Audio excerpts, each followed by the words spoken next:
Well, South African youth have called on the Minister of Environment, Barbara Creecy, to ensure that economic recovery from COVID-19 is just, green, inclusive, and youth and gender responsive. Creecy hosted a virtual youth environment and sustainability dialogue where young South Africans presented a wide range of suggestions on how to rebuild the economy and society post-COVID-19. The virtual dialogue forms part of the government's Youth Month program themed Youth Power, growing South Africa together during the period of COVID-19. It comes after President Cyril Ramaphosa challenged young South Africans to design programs to enable the country to reach its developmental goals and address unemployment. Minister of Environment, Forestry and Fisheries, Barbara Creecy, now talks to us about this.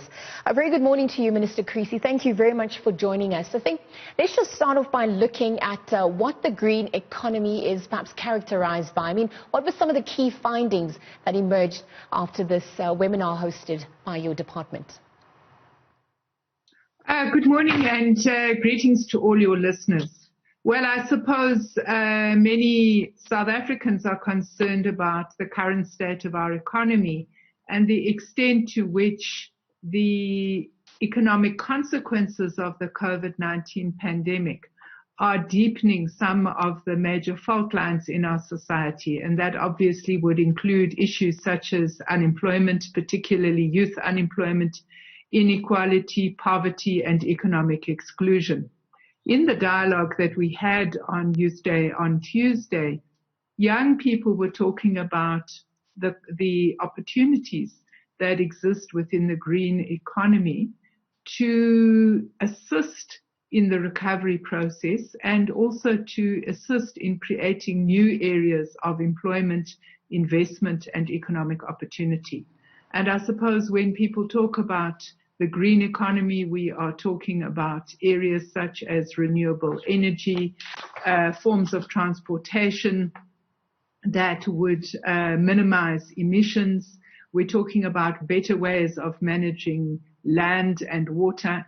And of course, very importantly, and I think stressed by a number of young people on Tuesday, is the whole question of how we manage waste in our society and how we build a recycling economy and a circular economy that means that all forms of raw material have not just one life but a second life. And that obviously helps us in terms of being more sustainable in the way in which we produce and consume. Looking at the misperceptions, about what the green economy entails. I mean, beyond the issue of planting trees and environmental degradation, and even just looking beyond the circle of proponents in understanding what it actually entails. I mean, what did that understanding look like from those who participated and just society at large? Well, as I said, I think that obviously central to developing new industries is the development of a bigger energy mix in our country. I think we have already seen the Department of Energy suggesting that there will be more renewables in the mix going forward. One of the impacts of climate change on our society is that South Africa is already one of the 30 driest countries in the world. Our country is going to get drier, and we are going to have more extreme weather events. That obviously means that, first of all, we've got to conserve and manage our water resources more appropriately. We already, as a department, create almost 35,000 work opportunities in rural communities, managing our strategic water resources, clearing alien vegetation, and so on. There are lots of opportunities for better management of our water resources. But one also has to look at the question of agricultural production and how we're going to start to find crops that are more climate resilient and that obviously help us in terms of land management.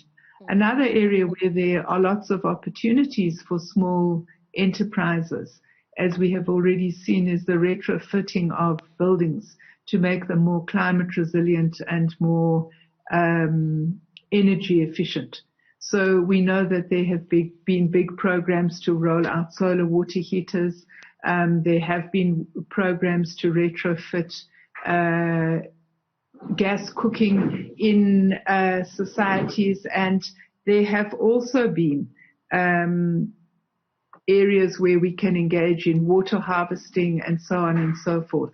So I think that these are all areas that were discussed in the course of the workshop.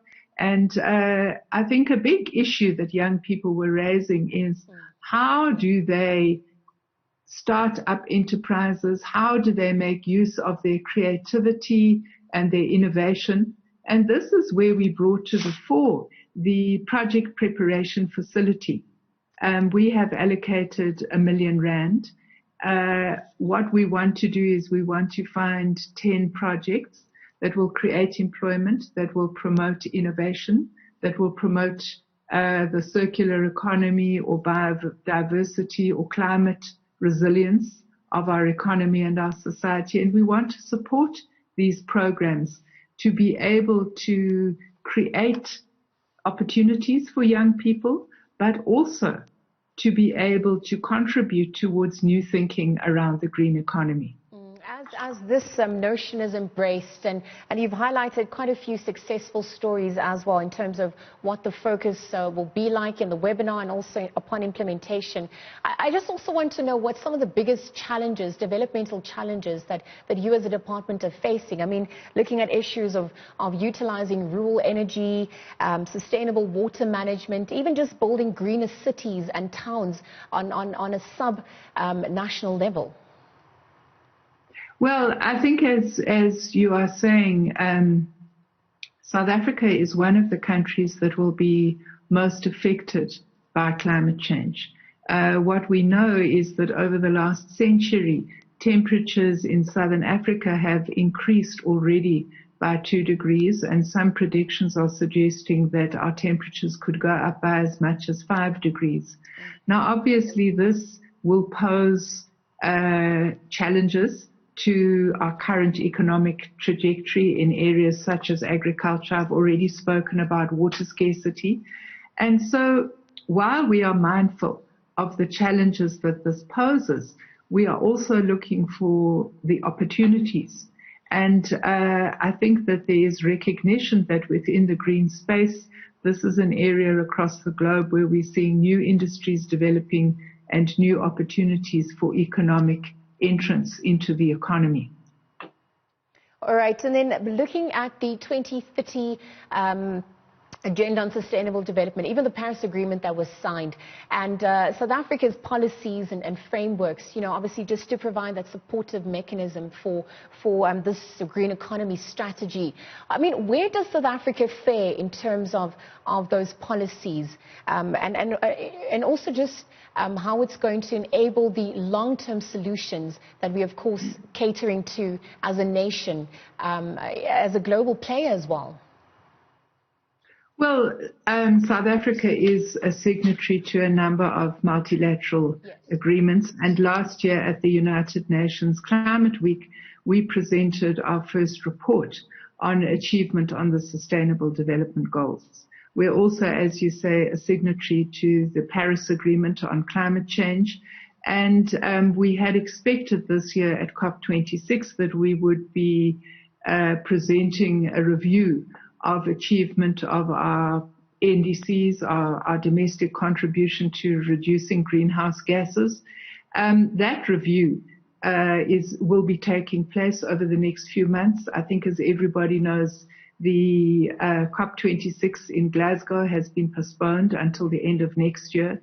And obviously this gives us an opportunity for all those who are contributing to greenhouse gases in our country, those in industry and the private sector, but also those who are concerned about our trajectory with regard to reducing our greenhouse gases, to participate in that review and to make recommendations in terms of the way going forward. I actually wanted to then touch on how we leverage networks for this crisis response and perhaps the impact of it. I mean, utilizing the public to private, government, incorporating the youth. I mean, what were some of the suggestions that also emerged from the webinar?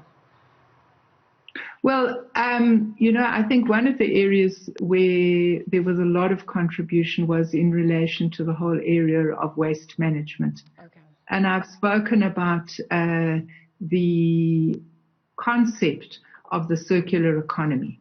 So instead of regarding having a make, use, and throw away model of the economy, we want to introduce a model of economic development that says the waste from one production cycle is the raw material for another productive cycle. And I think young people were calling on government to facilitate private-public partnerships in the area of waste management. We are in the process as a department of putting out what we call Section 18 calls for participation in 3 areas. That would be packaging, that would include obviously plastics, paper, all forms of packaging. The second area would be in relation to incandescent light bulbs, and the third area is in relation to e-waste. So these are programs where we're calling for private sector participation. All right, Minister Barbara Creecy, I'm going to have to leave the conversation there. Minister of Environment, Forestry and Fisheries, Barbara Creecy, just chatting to us about South African youth calling for just and green recovery from COVID-19 based on the webinar held earlier this week.